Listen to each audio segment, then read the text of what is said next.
Okay, per the book, you want to get this upside down so that the floats just rest against the, you don't want them pushed down, they're just resting against there. And it'll usually be, they say, around 30 to 40 something degrees. So that's what you do here, and just use whatever you've got handy to kind of align it. And you can even get yourself a level, and you can get an idea that it's pretty good, right?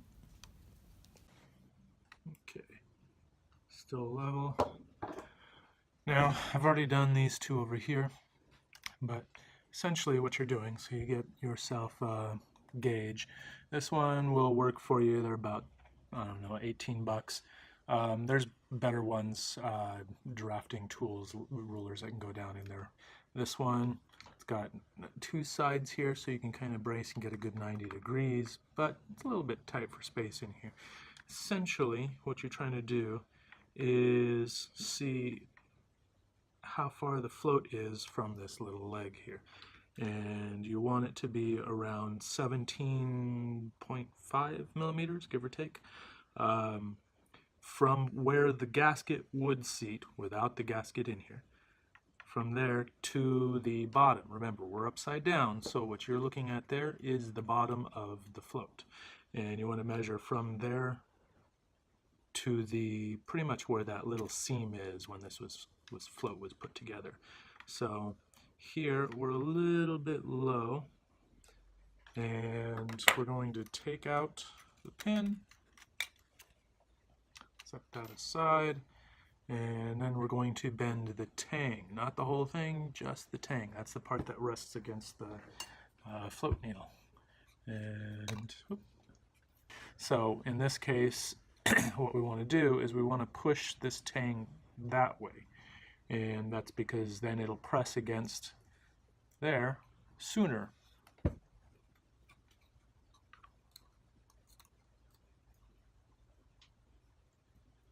And small changes make a big difference. So you don't need to go tweaking this all over the place. I might have already gone too much in this one. And in case you're curious, this little tab here that sticks up, that's a little stopper so it doesn't go up anymore.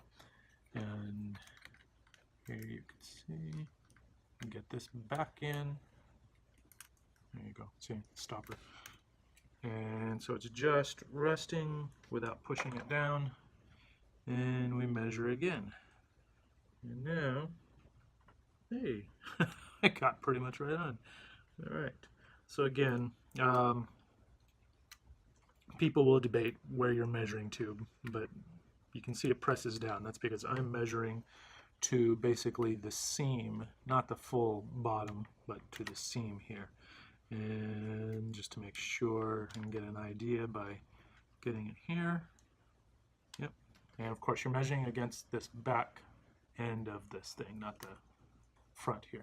So that one's pretty good, and I'll do the next one. Close up here. So get this in there. There you go. Just a tiny tweak. That's all we need.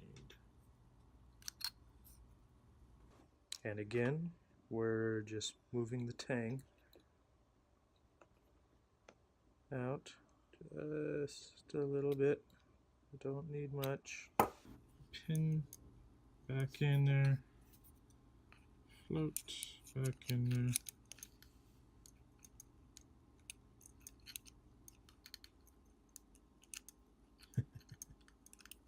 Hey, I got it. There we go. Okay. And you can take it from here and take it from here, and probably with a machinist's ruler that's got a little slide on it, probably give you a little more accuracy than this thing, and you might even be able to get into some of these spots a little easier, but you'll have to measure it from two spots to make sure that it's all good around. But there you go. Now we've dry set, and we're going to move on to the wet set. Alright, before we go any further, I want to talk about what we just did there. Setting the floats is not your final step. Never think that it is. It's basically just to get you in the ballpark. Your end goal is setting the fuel level. And your fuel level needs to be right up to the top of the bowl where it meets the bottom of the carburetor, right? And the only way you can really do that is by running fuel through here. And yes, it is a messy process, and no, there is no shortcut. The closest I can get you is, instead of having to do 4 carburetors at once, is you do one, adjust, one, adjust. Once you get it right, then you take all of the bowls off and you set the other 3 to the float bowl, or the float measurement here. And put it all back together, run fuel through it again, and see if you got it. If you're lucky, and you're done. If you're not lucky, you might still have to do it a couple more times. Now you might want to say, but that's the way I've done it before, is just setting the fuel level and I'm done, and it's always worked for me.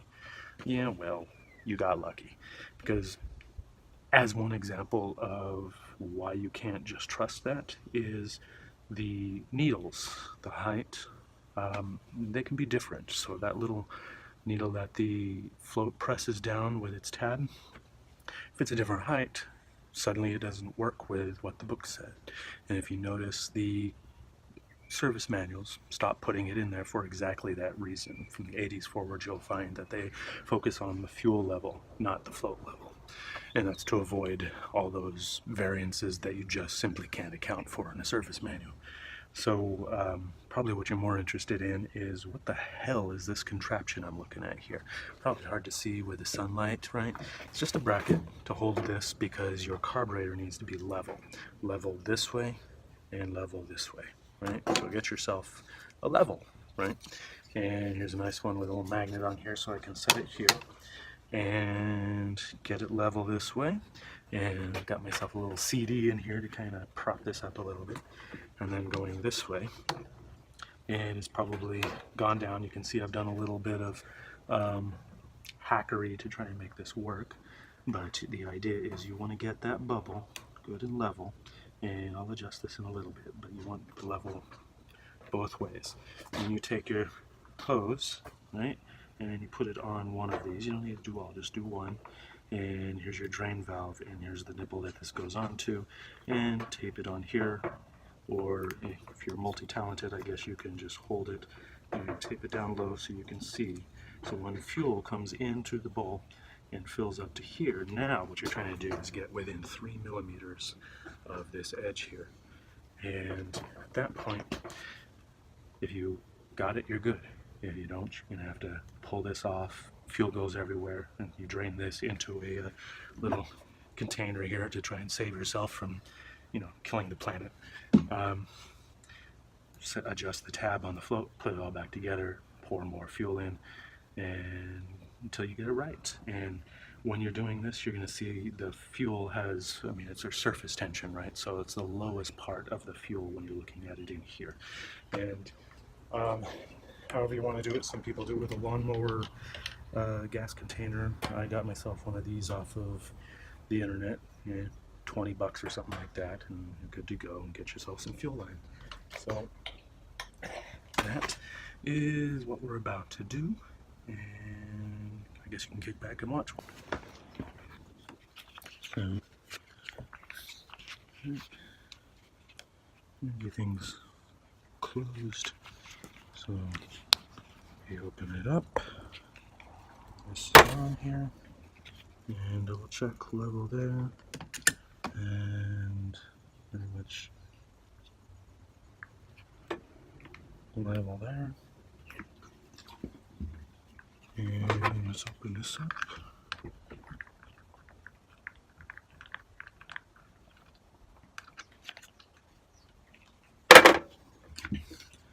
And to get the air out, you can go down into here.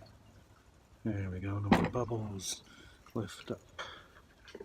And set that aside. And hold this up to here. and bottom of the carburetor body, and use your little measuring set to 3 millimeters and check it. Okay, this one is a tiny bit low. Alright, so we'll have to adjust this one, but not by much. So in this case, we want the tab to go slightly down. So you do one carburetor body, drop it, and just check it again. And once you've got that, adjust all the others to match. And check one more time, and you're good to go. So now, let me turn this back off.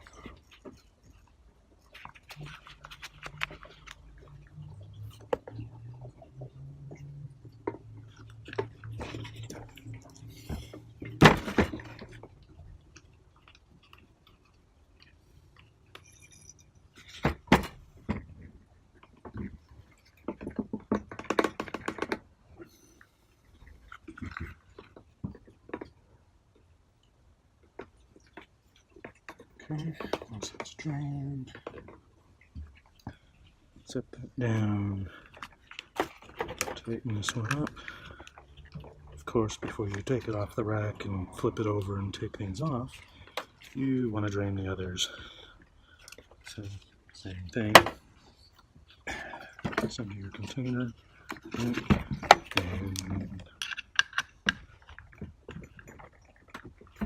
try to do one hand. There we go.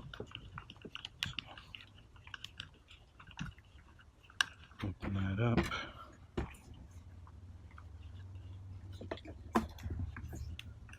It whooshes out of there.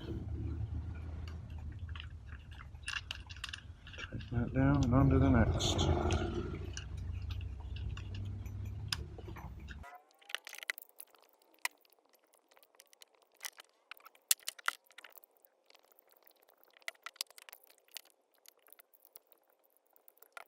So now I gotta take this apart.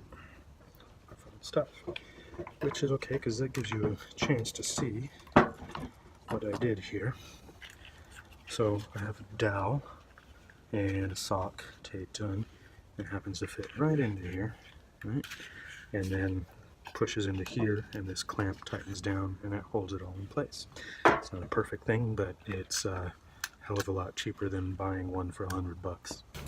I've drained the gas out as much as I could and taken my float off. And if you remember, so now we are upside down, okay? That's the top, that's the bottom. So this little tab, if you remember, I was a tiny bit low. So if I push this that way, then it's going to close sooner, so then I'll go even lower. If I push it this way, it'll touch the needle later, right? And I'll get a little more fuel in there. So that's what I want to do.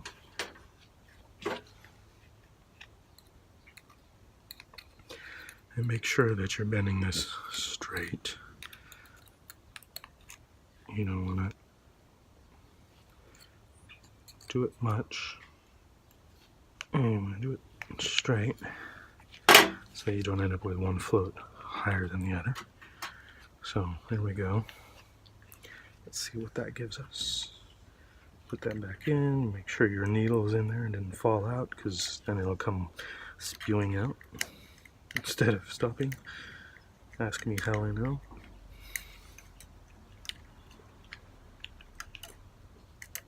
Okay. Squeeze and bowl.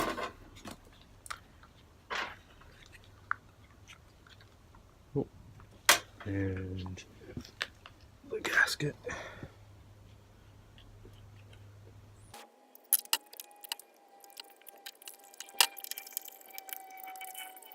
Oh, like this. Bring this back up.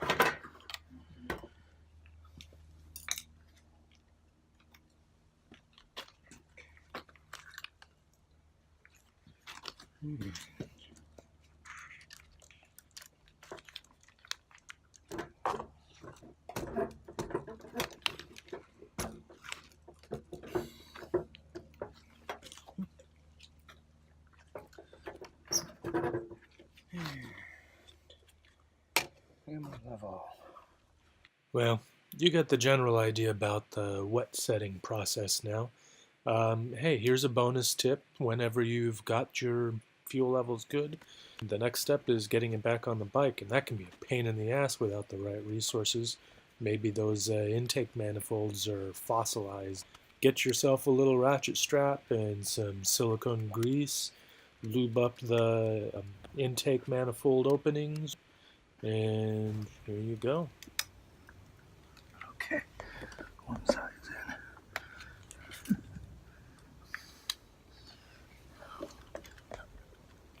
To get the other side in.